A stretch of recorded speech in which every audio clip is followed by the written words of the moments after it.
નમસ્કાર, હું છું ડોક્ટર વિશાલ મકવાણા. સ્વાગત છે ફિઝિકલ એજ્યુકેશન બાય બીડુ ચેનલની અંદર. શારીરિક શિક્ષણ સાથે જોડાયેલા છો. આ વિડિયો સિરીઝ છે એ તમારા માટે જ છે, જે યોગ, સ્વાસ્થ્ય અને શારીરિક શિક્ષણ વિષયની અંદર ટાટ એક્ઝામ આપવાના છે. ટાટ સેકન્ડરી હોય કે ટાટ હાયર સેકન્ડરી હોય, બંને માટે આ વિડિયો સિરીઝ છે એ ખૂબ જ ફાયદાકારક થવાની છે. એની સાથે સાથે જે સ્પોટ એપ્ટિટ્યૂડ ટેસ્ટની તૈયારી કરે છે એના માટે તો આ વિડિયો સિરીઝ છે એ ખૂબ જ લાભદાયક છે. તો એ મિત્રો છે એ આપણી સાથે જોડાઈ જાઓ, ચેનલને સબસ્ક્રાઇબ કરી દો અને વિડીયોની સિરીઝ સાથે તમે જોવાનું શરૂ કરી દો. કારણ કે દરેક વિડીયો છે એને આપણે ક્રમ પણ આપેલા છે. જે ટાટ સેકન્ડરીની તૈયારી કરે છે એ નીચેથી તમે સ્ક્રોલ કરી પ્લેલિસ્ટની અંદર જશો એટલે 1 થી લઈ અને 29 સુધીના વિડીયો એની અંદર મૂકેલા છે, એ તમે જુઓ. ત્યારબાદથી જે શરૂ થાય છે ફરીથી 1 થી લઈ અને 9, 10 જેવા લગભગ થયા છે. તો એ વિડીયો છે ટાટ હાયર સેકન્ડરી માટે અપલોડ કરેલા છે. તો એ લોકો આની અંદર એ જોઈ શકો છો. ડાયરેક્ટ જે ટાટ સેકન્ડરીની તૈયારી કરે છે એ નીચેથી શરૂ કરી દો અને 29 સુધી વિડીયો તમે જોઈ લો. ત્યાર પછી છે આ ટાટ હાયર સેકન્ડરી જેવી એક્ઝામ પૂર્ણ થશે એટલે આપણે ટાટ સેકન્ડરીની તૈયારી કરાવવાનું શરૂ આપણે કરી દઈશું. આ ચેનલ છે એ બિલકુલ ફ્રી છે અને ફ્રી જ તૈયારી કરાવવાની છે જ્યાં સુધી મિત્રો તમે જોડાયેલા રહેજો. કારણ કે આ ચેનલ કોઈ પણ પ્રકારના પૈસા તમારા પાસેથી લેતું નથી. કોઈ પણ ચેનલ છે, ઘણા મિત્રો હમણાં જે એક ક્લાસીસ ચાલુ થવાના હતા તો એ મિત્રો એની અંદર ઘણા મને પૂછતા હતા કે તમે સર ક્લાસ લેવાનો છો, તો હું એ ક્લાસ એટેન્ડ કરવાનો નથી. તો શરૂ કરીએ. તમને સ્ક્રીન ઉપર દેખાતું જ હશે કે વિઘ્ન દોડ, હડલ જેને કહેવાય છે, અને ક્રોસ કન્ટ્રી શું છે. આ બે ઇવેન્ટ છે એ ગયા વિડીયોની અંદર આપણે જે 3000 મીટર દોડ છે, લોંગ ડિસ્ટન્સ રન ની અંદર આપણે એની સંપૂર્ણ ચર્ચા કરેલી છે. આજે એ જ ચેપ્ટરની અંદર 7મા ચેપ્ટરની અંદરથી ક્રોસ કન્ટ્રી અને વિઘ્ન દોડ એટલે કે હડલ્સ ની આપણે ચર્ચા કરવાના છીએ. ખૂબ જ એથ્લેટિક્સ ની રોમાંચક ઇવેન્ટ છે હડલ્સ. ઝડપી સ્પર્ધા એની અંદર થતી હોય છે. આ ચિત્રની અંદર પણ જો બંને આપેલું છે. ચલો, તો વિઘ્ન દોડ છે એનો અર્થ અને પ્રકાર, અર્થથી શરૂ કરવાના છે. પ્રકાર શું છે? તો દોડના માર્ગમાં નિયત અંતરે અવરોધ જેટલે કે વિઘ્નો આવે છે. જો અહીંયા વિઘ્નો છે, આવું વિઘ્ન છે. શારીરિક શિક્ષણ સાથે આપણે જોડાયેલા હોય એટલે આ વિઘ્ન સામાન્ય રીતે જોયેલું જ હોય. પુરુષો માટે 110 મીટર અને 400 મીટર હડલ્સ આવે છે. બે ઇવેન્ટ આવે છે પુરુષો માટે. 110 મીટર હડલ્સ જેને કહેવાય છે અને એક 400 મીટર હડલ્સ ની ઇવેન્ટ આવે છે.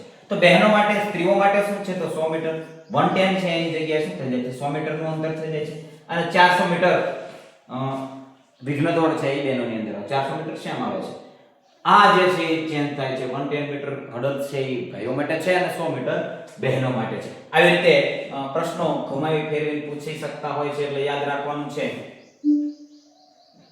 ચાલો, તો સામાન્ય નિયમો કેટલાક છે? તો કે લેન અને વિઘ્નની સંખ્યા દરેક સ્પર્ધકે ફાળવેલા લેનમાં જ દોડવાનું. એટલે કે લેન એટલે ગલી, પોતાની ગલીમાં જ દોડવાનું છે.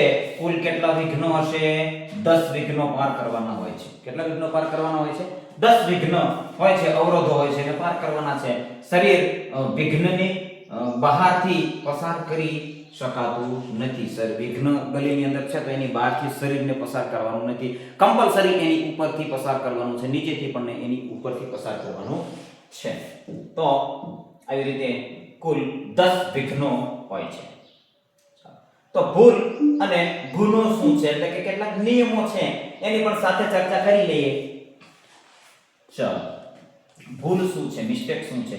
તો જાણી જોઈને વિઘ્ન પાડવું એ ગેરલાયક ઠરાશે એટલે એને ડિસ્ક્વોલિફાય કરવાનું. જાણી જોઈને, જો અહીંયા તમે જોઈ શકો છો, જાણી જોઈને વિઘ્ન પાડે છે તો અજાણતા વિઘ્ન પડે તો ગુનો નથી, પણ ગતિ ધીમી પડે વિશ્વ વિક્રમ માટે 10 વિઘ્નો યથાવત રહેશે. વિશ્વ વિક્રમ માટે એટલે જે નવો રેકોર્ડ બનાવે છે, મોટી સ્પર્ધાઓ છે એટલે કે આંતરરાષ્ટ્રીય, નેશનલ કક્ષાની અથવા ઇન્ટરનેશનલ કક્ષાની સ્પર્ધાઓ છે તો એના માટે 10 વિઘ્નો છે રાખવા ફરજિયાત છે. વિઘ્નનું માપ પણ યોગ્ય આપેલું છે. એ માપનું જ વિઘ્ન છે એ હોવું જોઈએ. ચલો, તો આવા કેટલાક નિયમો છે.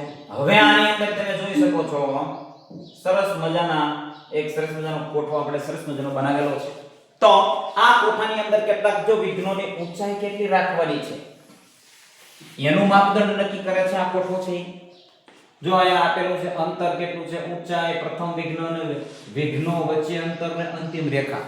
હવે આની અંદર શું છે તો સૌથી પહેલા તો અંતર એટલે કે અહીંયા પુરુષ આપ્યું છે તો કેટલા મીટરની દોડ છે તો 110 મીટર, 110 મીટર હડલ્સ છે. આ એક ડિસ્ટન્સ છે તો એની અંદર વિઘ્નની ઊંચાઈ કેટલી હશે તો 1.067 મીટર. આ યાદ રાખવાનું છે. દરેક હડલ્સ છે 10 હડલ્સ હશે. કેટલા હશે 10 હડલ્સ હશે. દરેકની ઊંચાઈ 1.067 મીટર હશે. હવે પ્રથમ વિઘ્ન છે ઈ પ્રસ્થાન રેખા હોય છે. ક્યાં હોય છે પ્રસ્થાન રેખાથી પ્રથમ વિઘ્ન છે એનું અંતર કેટલું હોય છે 13.72 મીટરનું અંતર હોય છે. કેટલું હોય છે 13.72 મીટરના અંતરે પહેલું વિઘ્ન મૂકવામાં આવે છે. હવે દરેક વિઘ્નોની વચ્ચે કેટલું અંતર હોય તો 9.14 મીટર. એટલે એક વિઘ્નથી બીજું, બીજાથી ત્રીજું, ત્રીજાથી ચોથું, એવી રીતે 9 માંથી 10 માં સુધીનું અંતર એટલે કે આપસમાં એમની વચ્ચેનું અંતર કેટલું હોય છે 9.14 મીટર જેટલું હોય છે. અને અંતિમ રેખા હવે છેલ્લું વિઘ્ન છે અને ત્યાંથી અંતિમ રેખા છેલ્લી જે વિજય રેખા પણ કહેવાય છે તો ત્યાંથી ત્યાં સુધીનું અંતર કેટલું 14.02 મીટર. યાદ રાખવાનું છે. આ દરેક આમાંથી પ્રશ્ન પૂછાઈ શકે છે. આ કોઠો ખૂબ જ ઇમ્પોર્ટન્ટ છે એટલે સ્ક્રીનશોટ લેવો તો સ્ક્રીનશોટ લઈ શકો છો અને નોંધ કરો તો એથી બેટર કઈ નહીં, નોંધ કરી લેજો. હવે બીજી પુરુષ માટેની એક ઇવેન્ટ છે 400 મીટરની દોડ. 0.914 મીટર છે એની હડલ્સની ઊંચાઈ રાખવાની છે. 110 મીટર હડલ્સ છે એનાથી થોડી નીચી રાખવાની છે. હવે પહેલું હડલ્સ છે એ જે સ્ટાર્ટિંગ લાઈન છે ત્યાંથી કેટલું હોય છે 45 મીટરના અંતરે પહેલું હડલ્સ છે મૂકવાનું છે. 400 મીટરની દોડ છે એટલે 400 મીટરના ટ્રેકની અંદર થશે. બીજું હડલ્સ છે એ 35 મીટરના અંતર એટલે બીજું નહીં પણ પહેલાથી બીજું એટલે કે દરેક હડલ્સ બે હડલ્સ વચ્ચેનું અંતર કેટલું હશે 35 મીટરનું અંતર હશે. છેલ્લું હડલ્સ છે અહીંયાથી વિજય રેખા એટલે કે અંતિમ લાઈન છે ત્યાં સુધીનું 40 મીટરનું હડલ્સ રહેશે. આવી રીતે સરસ મજાનો કોઠો આવો બનાવેલો છે અને આપણા પાઠ્યપુસ્તકની અંદર પણ આવો જ કોઠો આપેલો છે. એની અંદર કોઈ તમારી પાસે પાઠ્યપુસ્તક હોય તો એની અંદર જઈ પણ તમે અભ્યાસ કરી શકો છો. પછી સ્ત્રીઓની ઇવેન્ટ આવે છે એનો માટે તો 100 મીટર હડલ્સ આવે છે તો 0.840 મીટરની એની ઊંચાઈ હડલ્સ રહેશે. કેટલી રહેશે 840 0.840 મીટર એટલે 1 મીટર નથી. 13 મીટર છે એ પ્રથમ રેખાથી પહેલું વિઘ્ન છે 13 મીટરના અંતરે રાખવાનું છે. અહીંયા કેટલું 13.72 હતું કારણ કે અહીંયા 10 મીટર છે એ વધારે છે એટલા માટે એવી રીતે અંતર ગોઠવવામાં આવેલું છે. એટલે 13.72 હતું આમાં 13 મીટર થાય છે 8.50 મીટર છે બે હડલ્સ વચ્ચેનું અંતર છે. અહીંયા 9.14 મીટર હતું અહીંયા 8.50 મીટર અંતર થાય છે. 10.50 મીટર છેલ્લા વિઘ્નથી અને અંતિમ લાઈન સુધીનું અંતર છે અને 14.02 છે એ 110 મીટર હડલ્સ છે. આવી રીતે તફાવત કરીને તમે ગમે તે રીતે યાદ રાખી શકો છો. સ્ત્રીઓ માટે બીજી ઇવેન્ટ છે 400 મીટર હડલ્સની તો એની અંદર આ એક બદલાય છે બાકી બધું સેમ છે જો છે ને એટલે એક જ યાદ રાખવાનું છે. આ 400 મીટરની હડલ્સ એની અંદર વિઘ્નોનું જે પૂછાય એ સેમ છે હે 45 35 અને 40 કેટલું છે 45 35 40 આપણે એ યાદ રાખી શકો છો. 0.762 મીટરની હડલ્સની ઊંચાઈ છે. હડલ્સની ઊંચાઈ કેટલી છે ને તો આ એક યાદ રાખવાનું છે. ચાલો સૌથી વધારે ઊંચાઈ કઈ ઇવેન્ટમાં હડલ્સની ઇવેન્ટમાં આવે છે તો 110 મીટર હડલ્સની અંદર સૌથી ઊંચાઈ આવે છે. સૌથી વધારે સૌથી ઓછી ઊંચાઈ 110 મીટર હડલ્સની અંદર કઈ ઇવેન્ટની અંદર આવે છે તો બહેનોની અંદર 400 મીટરનું જે હડલ્સ ઇવેન્ટ છે એની અંદર આવે છે. ખ્યાલ આવે છે તો ક્રમમાં જ આપેલા છે. તો આવી રીતે હડલ્સના માપ છે એટલે કે એની ઊંચાઈ છે અને જેની પદ્ધતિ છે કઈ જગ્યાએ મૂકવાનું છે આ તમને યાદ હોવું જોઈએ. એના ઉપરથી પ્રશ્ન પૂછાતા હોય. વિઘ્ન દોડના 3 તબક્કા છે. ચલો હવે દરેક દોડની અંદર મોટા ભાગે 3 તબક્કા હોય છે. આની અંદર પણ 3 તબક્કા છે. પ્રસ્થાન કરવાનું છે બ્લોક સાથે લો સ્ટાર્ટ લેવાનું છે. તો આ સ્ટાર્ટિંગ બ્લોક સ્ટાર્ટ લેવાનું છે. પહેલા વિઘ્ન સુધીની દોડ મહત્તમ ઝડપે દોડી લેવાની છે. વિઘ્ન વટાવવાની ક્રિયા કૂદકો મારીને કરવાની છે. જો આવી રીતે આમ આપણે જ્યારે બીપીએડ અથવા તો બીપી કે ગમે અભ્યાસક્રમ કરતા હોઈએ છીએ આ ઇવેન્ટ જ્યારે ભણવાની આવે છે ત્યારે કરાવતા હોઈએ છીએ કે વિરુદ્ધ હાથ વિરુદ્ધ પગ અને નમવાનું હોય છે. ખ્યાલ આવે છે આવી રીતે જો અહીંયા પણ જો આ બાજુનો હાથ છે ને આ બાજુનો પગ છે તો એ નમતા હોય છે. એવી રીતે સરળતાથી હડલ્સ છે એ આપણે પસાર કરી શકતા હોઈએ છીએ. વિઘ્ન વટાવવાની પ્રક્રિયા છે તો અહીંયા પણ આપેલું છે વિઘ્ન વટાવવાની જે પ્રક્રિયા છે ટેક ઓફ. ચાલો તો શરૂઆત પ્રથમ વિઘ્ન નિશ્ચિત ડગલા એટલે કરી લેવાના છે અને શરીરની સ્થિતિ આગળની તરફ નમેલી હોવી જોઈએ અને ઉછાળ ટેક ઓફ વિઘ્નથી 2.10 મીટર દૂરથી તમે ઉછાળ લઈ શકો છો. જો અહીંથી ઉછાળ લ્યો છો અને અહીંયા નીચે પડો છો. વળી પાછું સ્પીડ તમારી અવરોધાય નહીં, ઘટે નહીં, એની ખાસ કાળજી લેવાની છે. જેવો જમ્પ અહીંયા આવે છે તરત બીજા પગેથી રનિંગ શરૂ કરી દેવાની છે. તો 2.10 મીટરની દૂરથી તમારે હર્ડલ્સની અંદર કૂદવાનું છે. ચાલો, મુક્ત પગ અને હેંચકો પગ. હેંચકો પગ એટલે ટ્રી પગ. મુક્ત પગ છે, એક મુક્ત પગ હોય છે, આ મુક્ત પગ છે, આ આગળનો પગ છે, હેંચકો પગ કહેવાય છે. સરસ શબ્દ છે. ચલો, મુક્ત પગ જે પહેલા હવામાં જાય સીધો રાખી પંજો આકાશ તરફ રહે છે, તો આ મુક્ત પગ છે. જો અહીંયા તમે જો, જે પહેલા હવામાં જાય છે એટલે જે જમ્પ લેવી છે એ જમ્પ ઠેક પગ છે. મુક્ત પગ છે એ આગળ જાય છે. ખ્યાલ આવે છે? ચાલો, લીડિંગ લેગ. હા, અંગ્રેજીમાં શું કહેવાય ને? લીડિંગ લેગ અને ટ્રેલિંગ લેગ.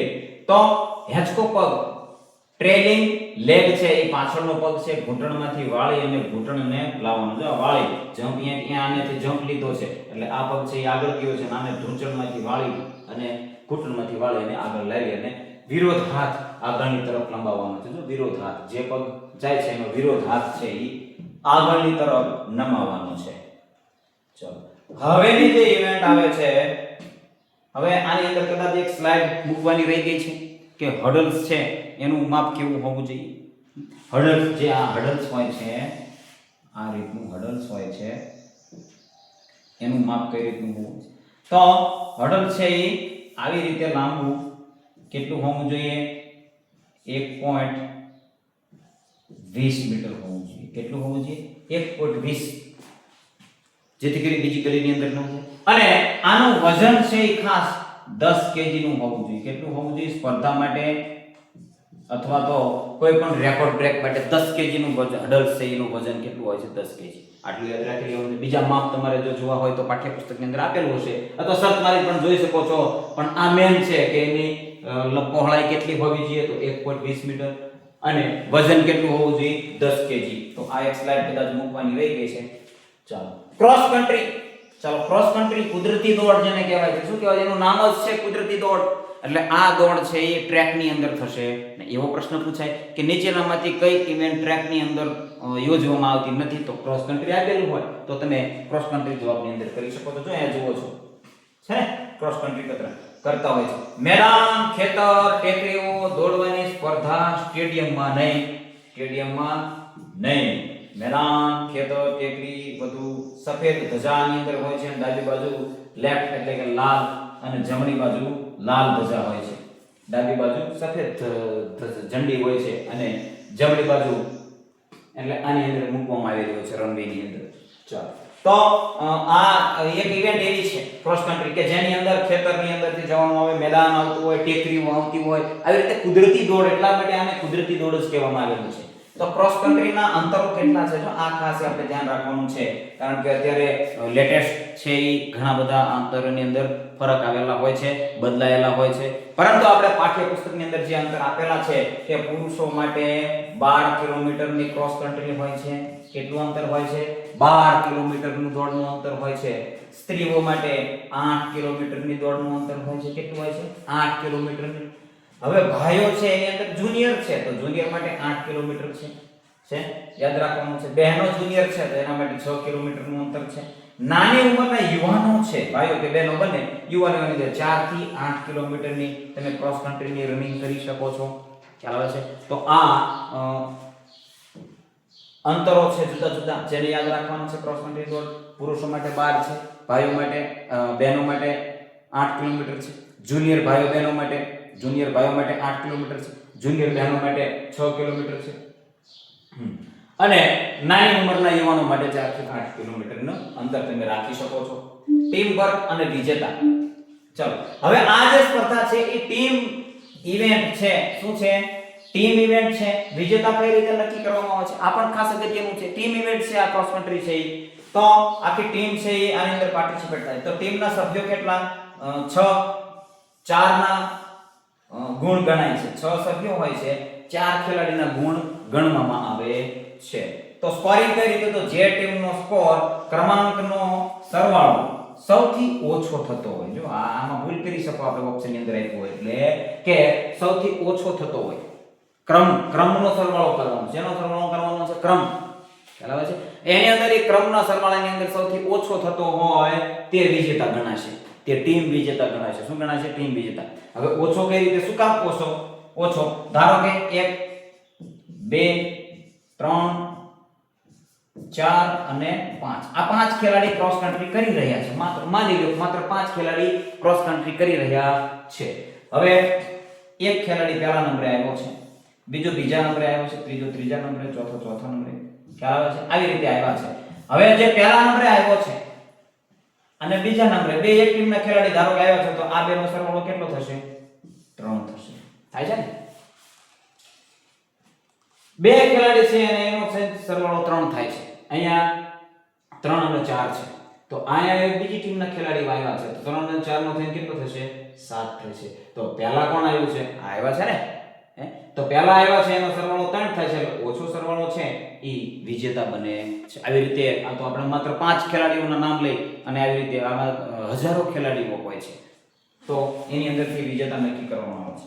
હવે આવશ્યક શું છે? તો મેડિકલ ફિટનેસ સર્ટિફિકેટ તમારી પાસે હોવું જોઈએ. આ સ્પર્ધામાં તમારે ભાગ લેવો હોય તો મેડિકલ ફિટનેસ સર્ટિફિકેટ હોવું જોઈએ. ક્રોસ કન્ટ્રીના ફાયદા શું છે? જો અહીંયા નીચે એના ફાયદા પણ આપેલા છે સરસ મજાના. તો શારીરિક સ્નાયુઓની મજબૂતી અને ક્ષમતા વધે છે. માનસિક ફાયદા શું છે? તો મક્કમતા અને આત્મવિશ્વાસ વધે છે. વાતાવરણીય કુદરતી વાતાવરણની તાજગી મળે છે. કુદરતી વાતાવરણની અંદર દોડવાની તાજગી મળે છે. હવે ટ્રેકમાંથી થાકેલો ખેલાડી છે એને ટ્રેનિંગ માટે તમે આવી ક્રોસ કન્ટ્રી કરાવી શકો છો, કારણ કે એનું માઇન્ડ છે એ અલગ ઇવેન્ટ. જો કાયમી રોજ માટે એકની એક કસરત કરવાથી કંટાળો આવતો હોય છે, તો ક્યારેક છે એ બેનિફિટ માટે, ફિટનેસ માટે વર્ક છે એ કસરત જેટલું થઈ જતું હોય છે, અને આ ક્રોસ કન્ટ્રી છે એને આપણા આખા ઇવેન્ટ છે અથવા તો કોઈ પણ કસરત તમે કરો છો એની અંદર ચેન્જ આવે છે અને વ્યક્તિ છે એ કંટાળો અનુભવતો નથી. એની સાથે સાથે લગભગ એના કરતાં પણ આની અંદર વધારે કસરત પણ થઈ શકતી હોય છે, કારણ કે ઉત્સાહપૂર્વક ભાગ લે છે. જંગલની અંદર દોડવાનું છે અને એનું મન પણ પ્રફુલ્લિત થશે, કંટાળો આવતો નથી એને, અને એની સાથે સાથે એની જે ફિટનેસ છે, એની જે ક્ષમતા છે, શારીરિક ક્ષમતા કયો, માનસિક ક્ષમતા કયો, એ દરેક છે એ વધતી હોય છે. તો આ એક ક્રોસ કન્ટ્રીની ઇવેન્ટ છે. હું પણ ક્રોસ કન્ટ્રીની અંદર ઓલ ઇન્ડિયા પાર્ટિસિપેટ થયેલો વ્યક્તિ છું, એટલે મેં પણ અનુભવ કરેલો છે ક્રોસ કન્ટ્રીનો. તો ક્રોસ કન્ટ્રી જે મિત્રો એમને ખ્યાલ હશે, જે દોડ્યા હશે એમને ખ્યાલ હશે. હું પણ ક્રોસ કન્ટ્રીનો પ્લેયર હતો અને હું પણ દોડેલો છું. લગભગ બેલગાંવ ગોવાની આજુબાજુમાં એક વખત ઓલ ઇન્ડિયા છે એનું આયોજન થતું હતું અને હું પાર્ટિસિપેટ થયેલો છું. તો આજના વિડીયોની અંદર બસ આટલું જ. અહીંયા આપણું પ્રકરણ 7 છે એને પૂર્ણ કરીએ છીએ. આગળનું જે છે એના આવતા વિડીયોની અંદર જોઈશું. થોડું ઝડપી ચાલશે, કારણ કે આપણને ખ્યાલ છે, માહિતી ખ્યાલ છે, એટલે તમારે વિડીયો જોવાની અંદર પણ ઝડપી થશે, કારણ કે વધારે માહિતી આની અંદર નોટ કરવાની થશે નહીં. જે આપણને ખ્યાલ નથી અથવા તો અજાણ છીએ એવી જ માહિતી નોટ કરી અને તમે આગળ ચાલતા રહો. જે ખ્યાલ છે એને નોટ કરવાથી કોઈ ફાયદો છે નહીં. નોટ કરો તો બેટર છે, કારણ કે રિવિઝન કરશો એટલે તમને એ પણ ફરીથી ભૂલાવાની સંભાવના રહેતી નથી. પરંતુ ઝડપ વધારવા માટે તમને જે ખ્યાલ છે કે ભાઈઓ માટે 12 કિલોમીટરની દોડ છે તો એ તમારે નોટ કરવાની જરૂર નથી. પછી આગળ છે બહેનો માટે કેટલી છે? તો 8 કિલોમીટર છે. જુનિયર બહેનો માટે, જુનિયર ભાઈઓ માટે કેટલી છે? જુનિયર ભાઈઓ માટે 8 કિલોમીટર છે. જુનિયર બહેનો માટે 6 કિલોમીટર છે. આવી રીતે નાના બાળ યુવાનો માટે તો એના માટે 4 અને 6 કિલોમીટરની દોડ છે. 4 થી 8 કિલોમીટરની દોડ છે. તો આવી રીતે તમે યાદ રાખી શકો છો, એને નોટ કરી શકો છો. જે ખ્યાલ નથી એને નોટ કરો. વિડીયો છે એ ગમે તો લાઈક જરૂર કરી દેજો. ચેનલને સબસ્ક્રાઇબ હજુ સુધી ના કરી હોય તો એને પણ કરી દેજો. બને રહેજો આ ચેનલની અંદર. શારીરિક શિક્ષણની કોઈ પણ એક્ઝામ માટે આ વિડીયો સિરીઝ છે, આ ચેનલ છે એ લાભદાયી થવાની છે અને થવાની છે. જય હિન્દ.